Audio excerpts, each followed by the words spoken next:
So ayun, what's up? Welcome back to my channel.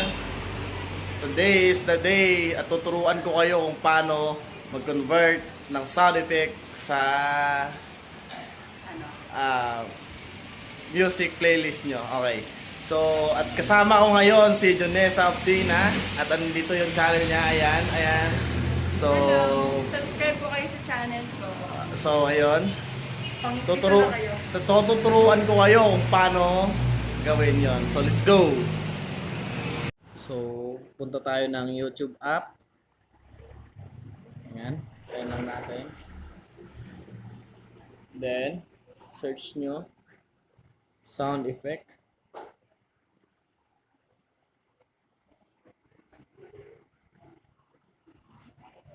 Okay.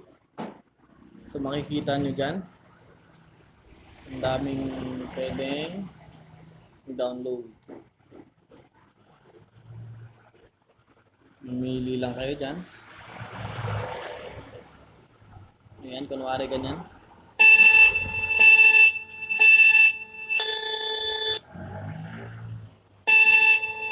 So, copy nyo yung link niya.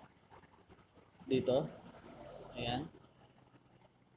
Then, pagkatapos yung i-copy, punta kayo sa Google. Ito. And then, search nyo online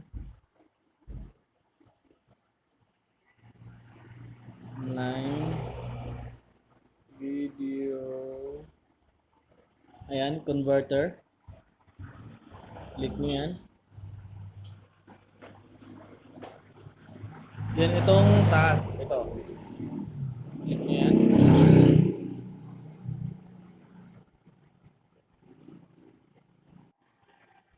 I-click nyo yung convert a video link. So, click. Antayin nyo lang lumabas. So, dito, press nyo lang ng seconds, tapos paste nyo yung kinapin nyo kanina. So, kung gusto nyo ng music lang or video, pagka video, MP4. So, kung gusto ko ay gusto ko ay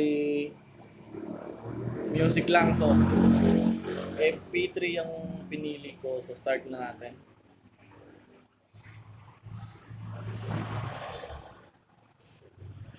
Tayin nyo lang.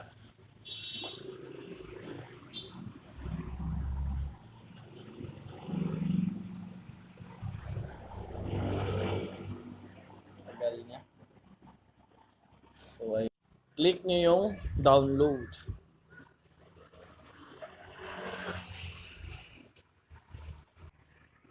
So, tapos na tayo. So, dito nyo makikita ang dinownload nyo kaninang sound effect. So, files. Download. Favorites. Ito na yung mga dinownload ko kanina. And his name is John C. Ayan. So, pwede na kayong mag-edit for your vlog sa YouTube nyo. So, ayun. Thank you for watching.